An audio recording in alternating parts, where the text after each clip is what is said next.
Let me see, where can I look?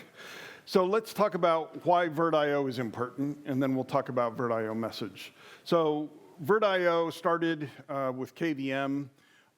It's a industry standard set of paravirtualized ecosystem for devices and drivers. It started on KVM, but is supported by lots of OSs, hypervisors, bootloaders. There's a whole ecosystem. It's basically the one paravirtualized ecosystem to choose when you can only choose one. So it's a good place to start.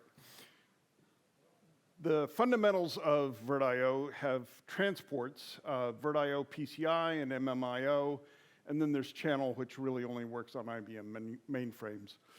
But at least in hypervisors, that transport mechanism relies on the hypervisor trapping and emulating peeks and pokes to particular MMRs. And it's that trap and emulate that is the problem for us to make Virtio work in other places. So that's where Virtio message comes from. It replaces those MMR reads and writes with messages and a layered architecture so that you can have a common transport and then define a bus implementation that defines how those messages get sent and received. And then that eliminates the trap and emulate, but it also, which is another important aspect, it leaves the driver OS in charge of waiting for things to happen. Instead of a write that gets trapped and emulated and the hypervisor can hold on to that virtual CPU for however long it wants, the OS is in charge of waiting for that response to come. So that's an important aspect of making Virtio message work. So Virtio message is a transport layer. The goal is not to change the Virtio drivers at all.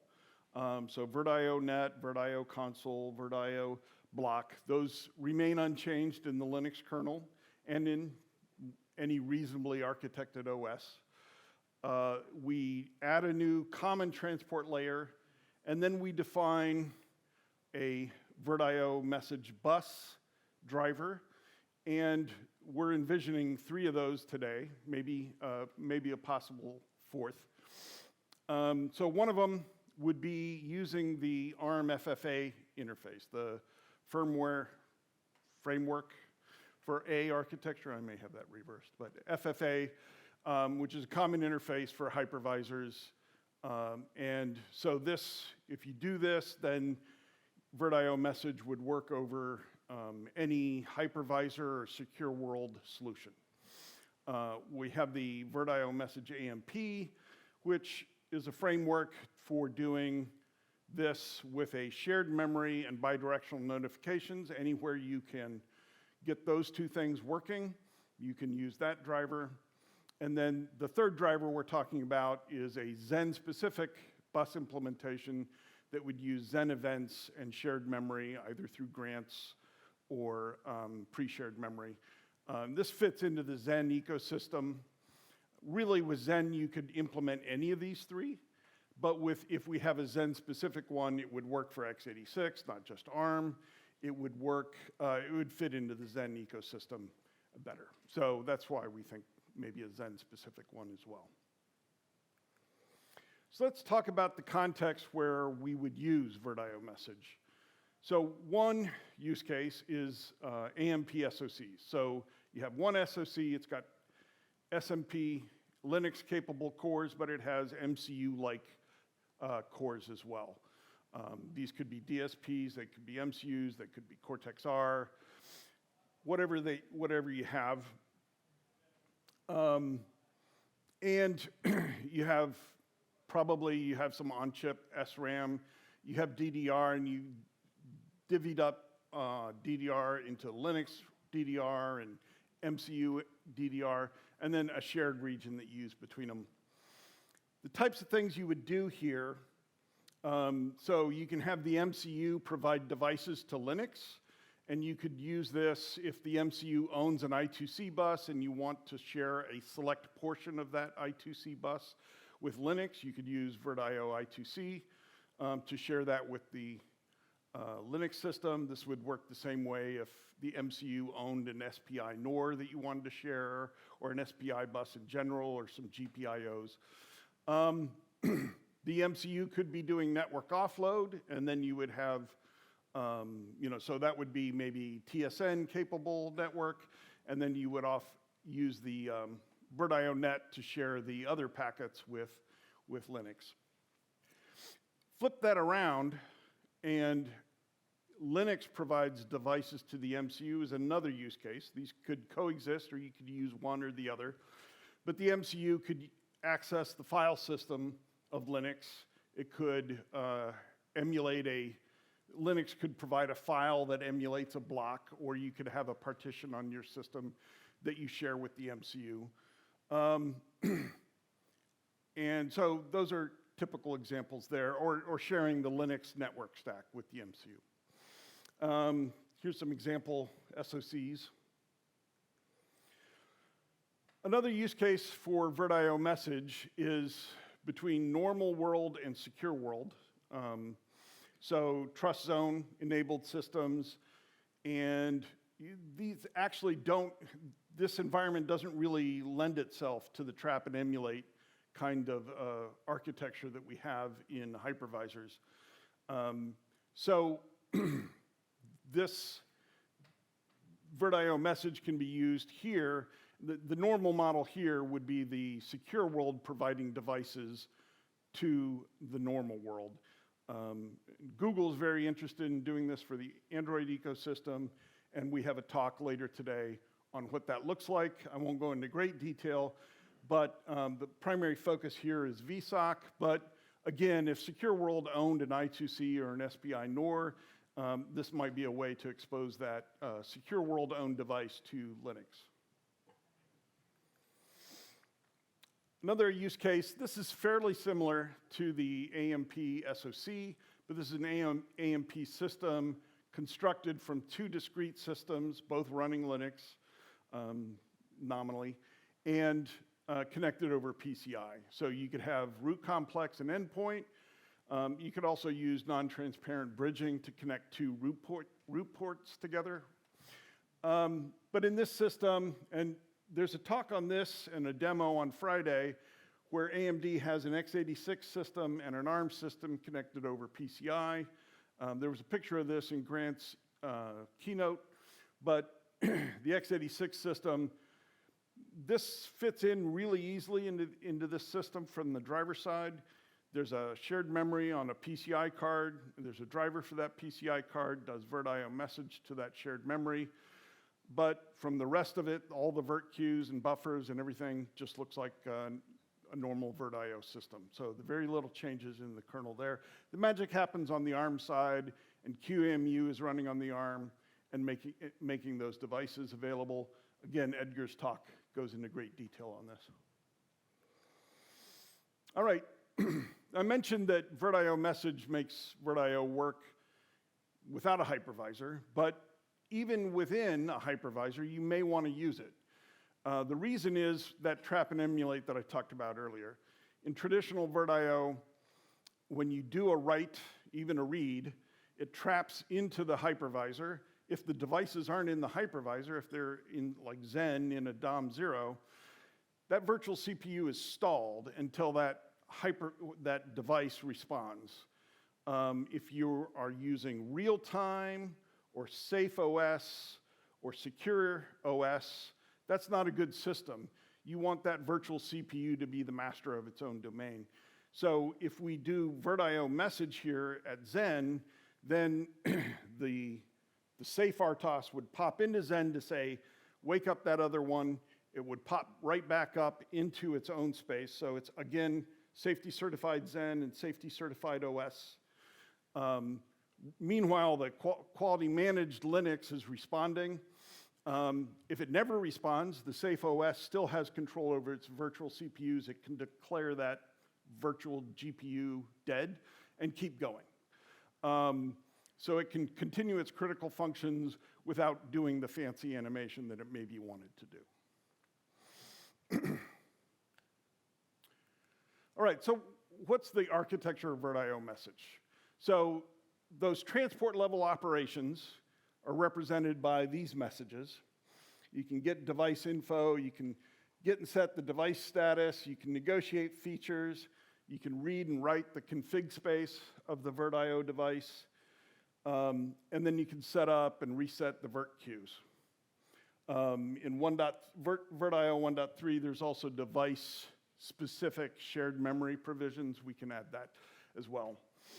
And then we have notifications. The device sends a message to the driver when it updates its device status or when it updates something in configuration.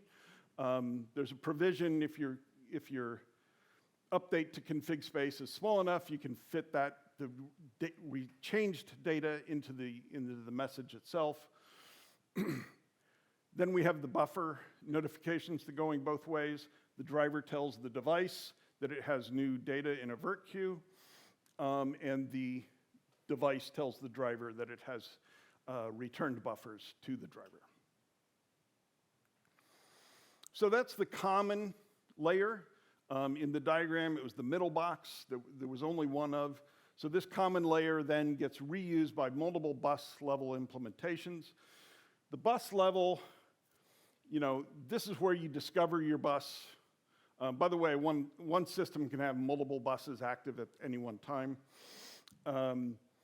This is where you discover your bus. In the AMD case, it's discovering a specific PCI driver, PCI vid and PID, and then enumerating a driver there that initiates the VirtIO message bus. In FFA, it's about asking the other side what things it's capable of and discovering that it has a bus. This is where you implement the fundamentals of sending and receiving the messages. And then there's bus level messages. I'll talk about that in a second. And then you can also, a bus can have more than one device on it. So you can have a bus with multiple devices. You enumerate the devices either through device tree or dynamic discovery through messages. And hot plugging and removal of devices at runtime can also be possible through messages. And then the bus is also responsible for setting up the DMA layer. I'll talk about that on the next slide. And then we can monitor health through messages. Since we're not on one system, we could have two independent systems. One side could go down without the other side going down. So especially in a VirtIO message environment, it's good to check on the health of the system, both parties checking on each other, and if one side goes down, be able to recover, release those devices, resume them when they come back. All right, so let's talk about the memory in a VirtIO message system. I classify the memory placement into sort of three categories. There's unconstrained memory. The AMD x86 side, it's almost an unconstrained memory. The vert queues, wherever the driver decides to put them in x86 memory, it's fine. Wherever the buffers go, it's fine. The other side knows where those are and can access them. In reality, the AMD is almost like that. It's a slightly constrained system. So you could have 32 gigabytes of memory on the x86 system. The window that the ARM has is only 16 gigabytes. So you have to constrain the DMA that you're going to use with VirtIO message to that first 16 gig of memory. This is easily doable in the kernel by setting the DMA coherent mask so that it knows where all that is. And then we have the constrained memory system. So in this model, everything that the two systems are going to communicate to each other has to fit in, for example, a single shared memory between the two systems. This could be a 16 meg or 32 meg region. And to do this in the kernel, you have to arrange that the vert queues get placed in that memory, and all the buffers either need to be in that memory or the kernel needs to know enough to use software IOTLB to bounce the buffers into that for transfer and back out. So this is very similar to how a device driver that can only talk to the first 4 gig of memory works in a Linux system. It's also how communication with devices in realms and things like that, other CCA type environments work. There's the driver access enablement. This is, again, standard Linux architecture. An IOMMU could grant access to the device, or in the case of Zen, you could use Zen page grants to let the device access the areas of memory that you used. Memory coherency in some systems is a little bit different.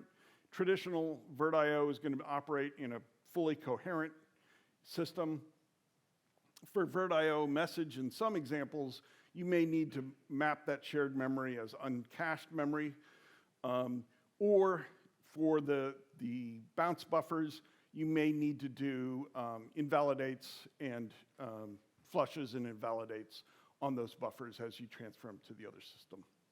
Again, the Linux kernel knows how to do all these things if you tell it what your device, the capabilities of your device and what the properties of it. So finally, memory addresses. This can operate in a system where the memory addresses are using the driver side physical addresses as normal, or you can use an IOMMU or virtualized IOMMU to create IOVA addresses that are mutually agreed between the two peers. So my view of shared memory may not be your view of shared memory, and we need to decide and communicate how that works. All right, so quickly talk about status. This link, hopefully you can download the slides and actually use these links, but there's an HVAC project at Lenaro where it's kind of a home for everything VirtIO message. It's specifically for the AMP parts of VirtIO message, but we're also using it as a common point for the normal world and secure world work as well. We have work in progress on the VirtIO spec. There's the GitHub repo and the latest PDF we have. We've sent RFC version 1 to Oasis mailing list, and we're getting ready to send RFC 2. After RFC 2, we plan to send the first real one when we align our implementations with the spec that we've defined. Right now, we have multiple implementations, none of which agree with this spec yet, because they're all various levels of prototyping first. We have demos. You can use this command to run the demo container or clone this repository and follow the instructions to run the demos. They're a little big, take a little bit of time to run, but they should be pretty much no touch. We have the AMD hardware demo on Demo Friday and in Edgar's talk later today. ST has ported this to their ST MP1 SoC, and they have a description on using Zephyr on the M4 and a modified Linux to talk to that. And then with the Google work for the Android ecosystem, normal world and secure world, they have that system working. And again, in Bertram's and Varesh's presentation later today is the details of that. I'm up here talking, but this is a lot of people working on this. Bertram, Edgar, Armel, and the others from Google, Varesh, Arno from ST, we're all working together. Everything that I've talked about here is a group effort, and I'd like to thank everybody involved. So I got about 5 minutes for questions. So are you going to be open for things, since you have FFA plus as well, and different ISA, which we plan to work on somewhat similar like FFA, and would you be okay to accept, okay, thank you. Would you be okay to accept the other FFA-like bus as well in future? Yeah, so the point of it is somebody could implement their own bus architecture. The Qualcomm SmartNIC card, they may use one of those, like reuse the AMP bus implementation directly, or they can invent their own specifically for that device. And that's part of the ecosystem. What we're trying to do is provide enough examples and common code that you don't have to reinvent everything when you go to a slightly different environment. Yeah, because the Zen example is a little bit anti kind of FFA and something. It promotes that don't use FFA. At the same time, because we are saying FFA is ARM only, and then which means that I have my another hypervisor, and which means that I'll do my hypervisor bus. To me, it seems that probably going in the wrong direction. If you just give a hypervisor specific buses now, and then I have 3 more hypervisors, and then probably I'll just do 3 more hypervisor buses if I be able to upstream them. So I don't know if Zen example is a good or bad.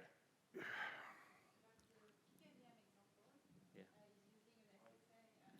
Right. No, but if I run PKVM on RIS5, I will not use FFA. I will come up with my own bus like that. So, right. Sorry? Oh, sorry.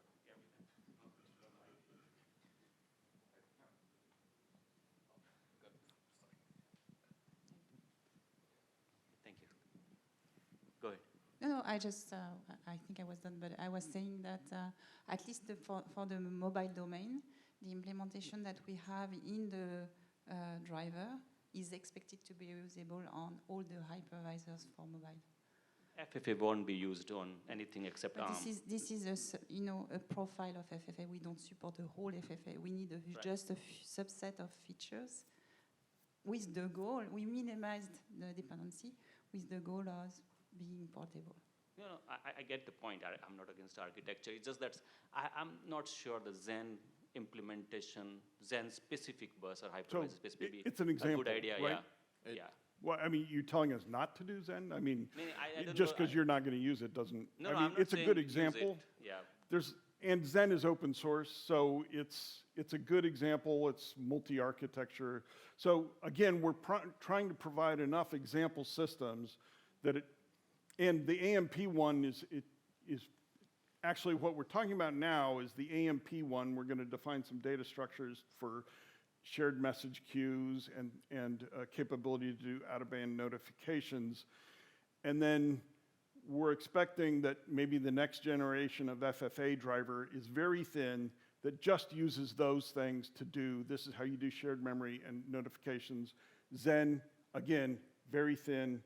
This is how you do shared memory and notifications, and they all use these common data structures. So it could be that, and by the way, the custom PCI card could be very similar also, could be very thin and just reusing these common data structures. So although it's lots of device drivers, they could be very thin and reusing a lot of common code. From Xen point of view, we have 2 use cases, in fact.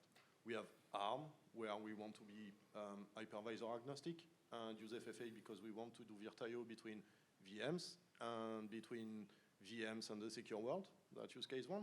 Then there is the generic Xen problematic. We have Xen for ARM, we have Xen for x86, Xen for RIS5. We have some problem with the existing Xen bus, Xen store, and so on drivers. Here we have a solution where we can do Virtio without IOREC in Xen, which is the main requirement. We cannot solve everything in one go, right? FFA is a solution for ARM for some cases. Xen using ground tables and Xen events is the architecture agnostic solution. So we have a bunch of solutions. Having a hypervisor agnostic solution working on all architectures would need to have something like FFA spec working on all architectures. Right now, we can try to do that. I don't say we can't, but at the moment, it's not realistic. So we go step by step, but we go a long way forward compared to what is the situation right now where Virtio in Xen is using IOREC with all the vCPU problematics that were mentioned by Bill. So it's a big step forward, but there is still some work. I agree with that. No, I think it's an implementation. I think once you get a spec in, I believe that would be the first goal. So rest of the stuff is implementation, I believe. So we'll figure it out on mailing list. Yep. So that's fine. All right, we're out of time, so thank you very much.